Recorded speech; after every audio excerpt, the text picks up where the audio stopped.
Thanks for joining us for CBN's On the Home Front, where we highlight what the men and women of America's military do to defend our country. I'm Mark Martin. The Trump administration has opened another front on the war on terror, taking the historic step of designating Iran's elite military fighting force, the Revolutionary Guard, as a foreign terrorist organization. Iranian lawmakers responded with chants of death to America and making a declaration of their own. George Thomas has the details. With U.S. troops in nearby Afghanistan, Syria and Iraq, the head of Iran's Revolutionary Guard Corps, also known as IRGC, warned U.S. troops could now be potential targets. The Treasury Department already had more than 970 Iranian individuals and entities on its sanctions list. But this is the first time America has labeled another nation's military a terrorist group. We're doing it because the Iranian regime's use of terrorism as a tool of statecraft makes it fundamentally different from any other government. The administration says it's singling out the IRGC because of the paramilitary's primary role in the regime's global terrorist campaign. The IRGC masquerades as a legitimate military organization, but none of us should be fooled. It regularly violates the laws of armed conflict. It plans, organizes, and executes terror campaigns all around the world. Randy Singer's Virginia law firm handles several cases on behalf of Iran terror victims. Our clients have been taken hostage in Yemen by the Houthi rebels who were funded by the IRGC. Our clients have been taken hostage in Iraq by Shia militias funded by the IRGC. Our clients have been subject of suicide bombing attacks funded by the IRGC. So this means a lot to our clients, both in their court cases, but also more importantly to people that will be like our clients that might be subject to terrorist attacks in the future. With hundreds of thousands of members, the Revolutionary Guard oversees the country's ballistic missiles and nuclear programs, as well as having its hand in lucrative businesses, including Iran's banking, shipping, and oil industries. The leaders of Iran are racketeers, not revolutionaries. The Iranian people deserve better than to be governed by this cadre of hypocritical and corrupt officials. Singer says targeting the group will hopefully deprive the world's leading state sponsor of terror the financial means to spread its reign of evil.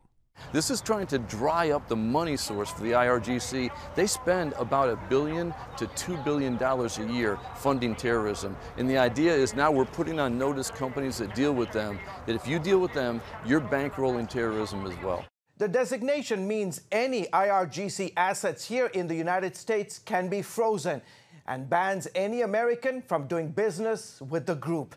It takes effect next week. George Thomas, CBN News. We turn now to Afghanistan, where a Taliban attack killed 3 American service members.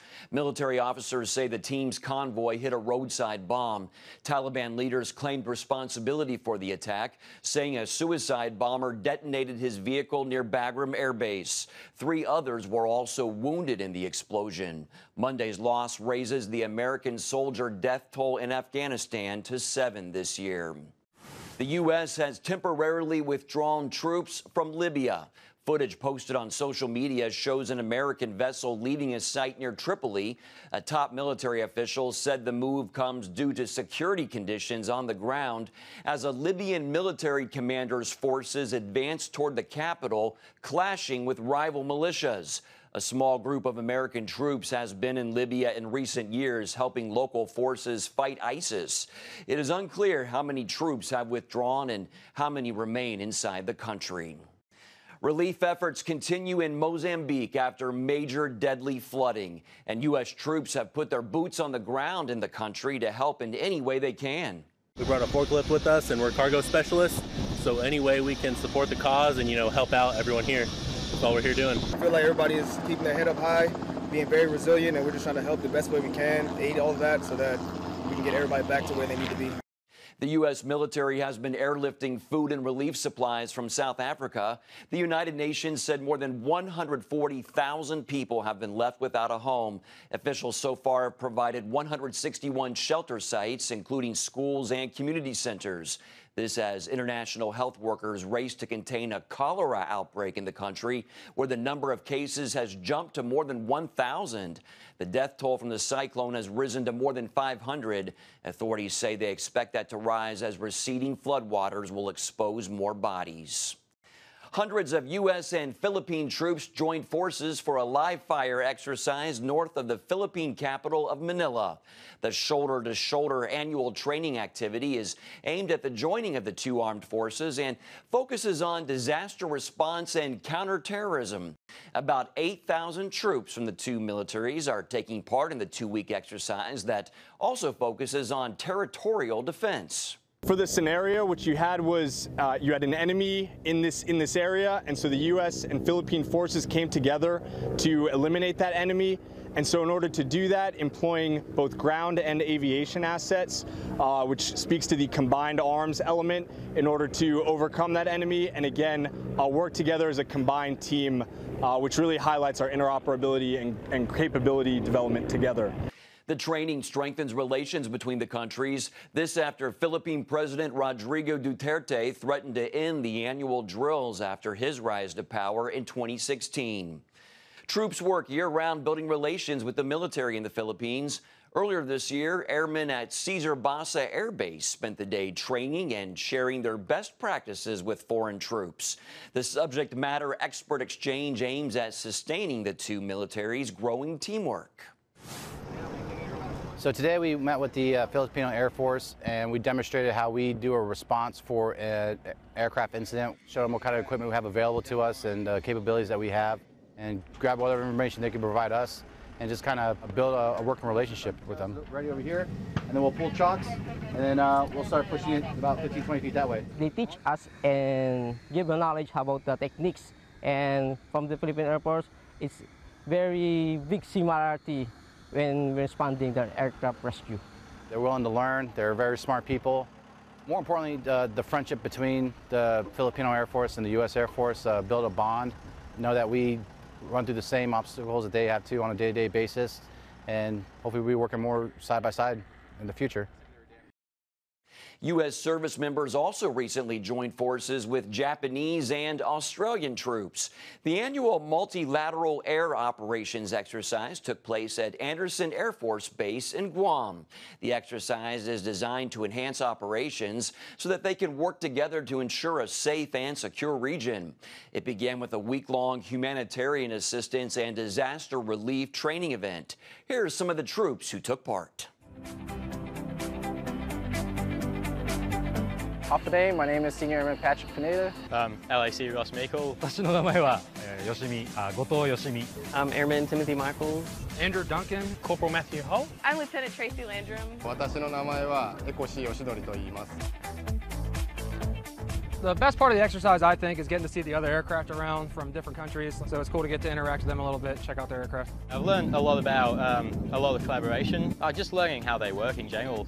I think it just strengthens us, like working together, being able to communicate with other foreign nationals. やはりコミュニケーションの取り方とか、あとはやることは一緒なので、優しく手ほどきなり教えてくれたりしていただけるので、非常に助かっております。 I am genuinely surprised at how easy and seamless it is for us to work together within the coalition. 普段こんなに飛行機の近くに来ることがないので、航空機整備員の方たちがどんな仕事をしているかとか、そういうことを見れたのは良かったと思います。 Where we're not used to their language, we're not used to their culture, so getting together like this, it really helps improve that teamwork. COPE North 19 has taught me a lot, how it's kind of brought together a big picture of how everything operates, so it's extremely eye-opening to me. Talking to the pilots, practice makes perfect. So we practice together and then we'll win together. Coming up, how CBN is stepping in to help a military family in need. Welcome back to On the Home Front. CBN honors the men and women in our military with an initiative called Helping the Home Front.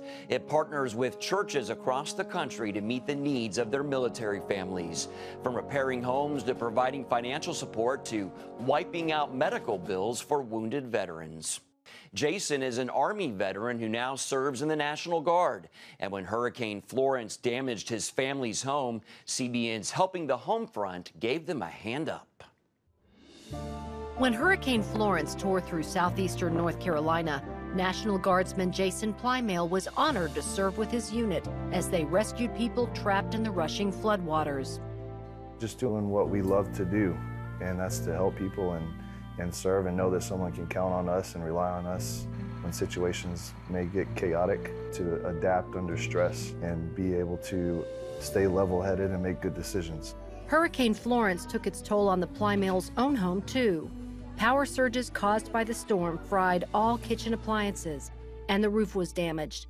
After they filed the claim, they learned their insurance would only cover a fraction of the cost of the roof.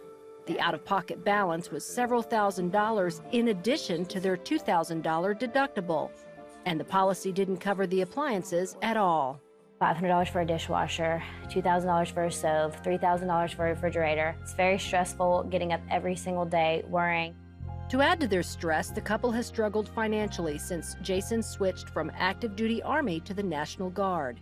He assumed he'd easily find employment and then use his Guard paychecks to supplement their household income. But it took 7 months to land a job. By then, the family was behind. Jason and Rachel stand on their faith that God will see them through their financial storm. There's light at the end of the tunnel. It will come in His time. And that's the hardest part sometimes, is just being patient and wait for the Lord to do His thing. Their pastor with Manna Church knew the Plymales were in financial trouble and gave Helping the Homefront a call. We thought this would be a tremendous way to see them have their prayers answered. So we contacted you guys and was like, yes, thumbs up all the way. Pastor Wayne Tate invited Jason and Rachel over to tell them CBN was easing some of their financial worries. We want to tell you today that your roof is going to get repaired. It's going to be taken care of. But my God shall supply all of your needs. Well, there's more. We're going to take a little trip and we're going to pick up some appliances for you guys today. That's too much. Isn't that amazing? Oh my gosh. Yeah, that's Man, we love you guys. We're so excited for you, and there's one more surprise for you guys.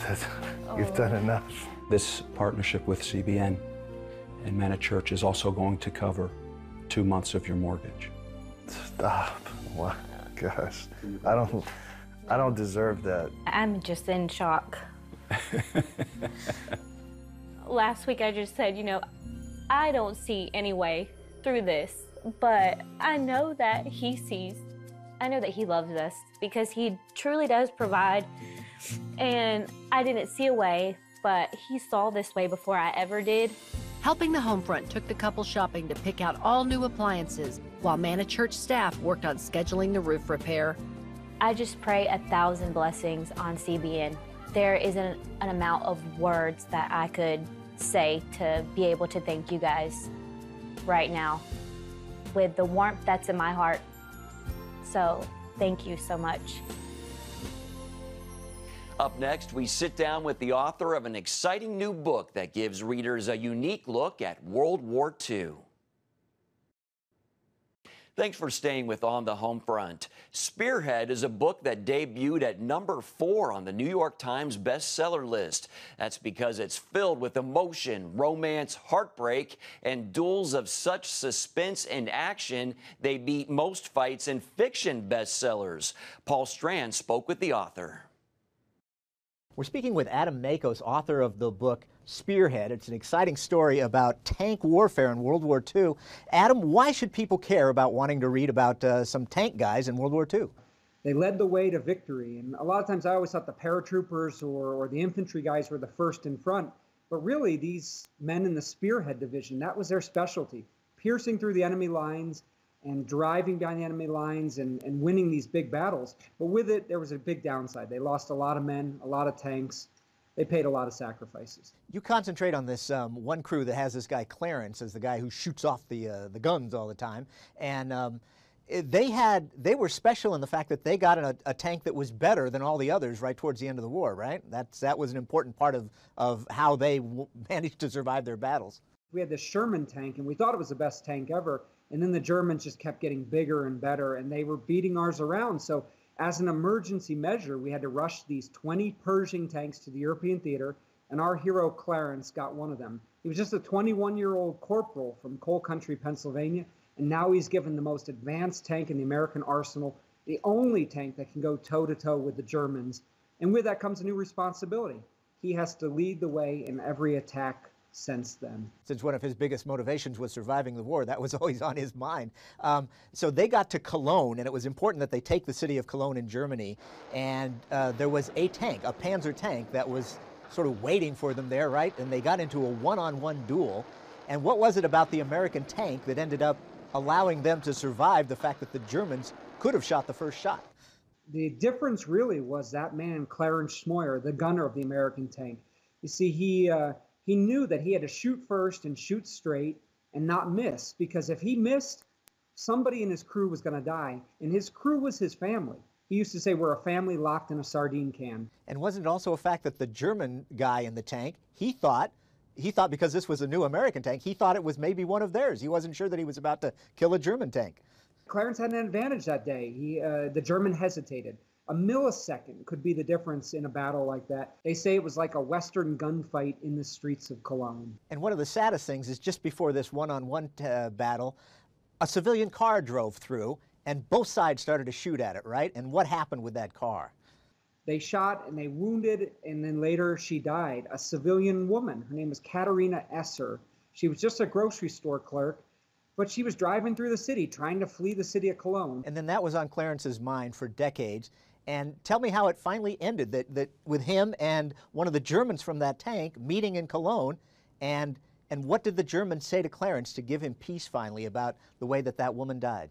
It stayed with Clarence for decades, and eventually he had to talk to somebody. Now, his whole crew had all died by then. Who was left? Just the man he fought against.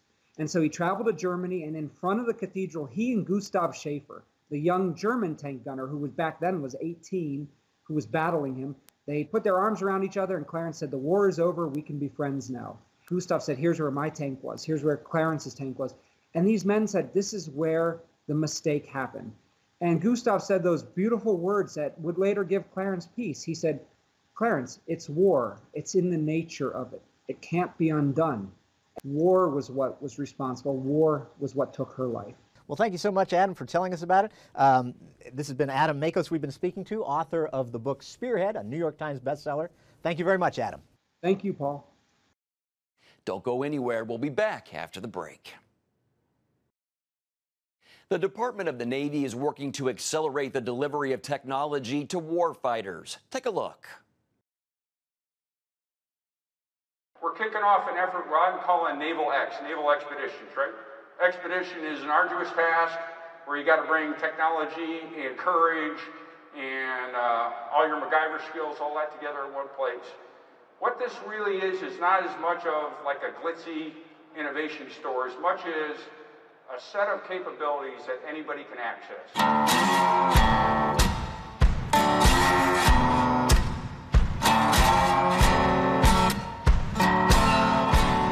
So the mission of Naval X is to facilitate a set of tools that will provide agility, both flexibility and speed to the Department of the Navy at the type of scale that we need in order to be a global competitor. We're going to do that by focusing on empowering the workforce at the lowest possible levels and trying to decentralize the authority and the tools that they need to innovate at the speed and scale that is required. So when I talk about agility, what I'm really focused on is the velocity of an organization and how fast can it seize opportunities as they present themselves, react to a new challenge that comes out, or leverage an idea and get it all the way through the system. And so as we think about agility at the scale of the Navy, it's a pretty challenging problem. We've got a lot of folks who are interested in innovation and pushing the envelope. What we really need to do now is tie all that network together. And so if you've got an idea in the Navy, you can find other folks who are thinking about the same thing and then get access to the tools to push that idea forward. If we can do that, then we've got an agile Navy. When somebody comes up with a good idea somewhere out in the fleet, anywhere across the Department of the Navy, when they fight to make it a reality, they find their way through regulation, through authority, through finding something that actually works, which can be a long process on each of those. when they finally get to a place where it does the thing they want it to do, they're probably not the only person with that problem, and nobody else should ever have to do that upfront work ever again to get there.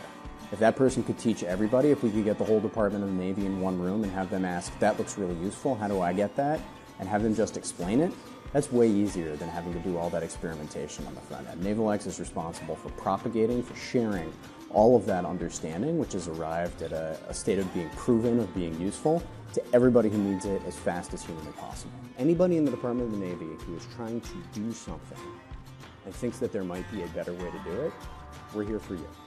Yeah, so as a young junior officer, I remember trying things that to me felt like I was taking great risk, and if I had had some tools or even social media back then to make connections with other supply officers at sea or supply officers on shore, I could have probably taken a few bigger risks that would have landed me some great success with my divisions. Those things that keep us from communicating sometimes keep us from succeeding. I really consider it an empowering mission to empower not only innovators or people who want to make things better, but to empower the people that don't want to innovate.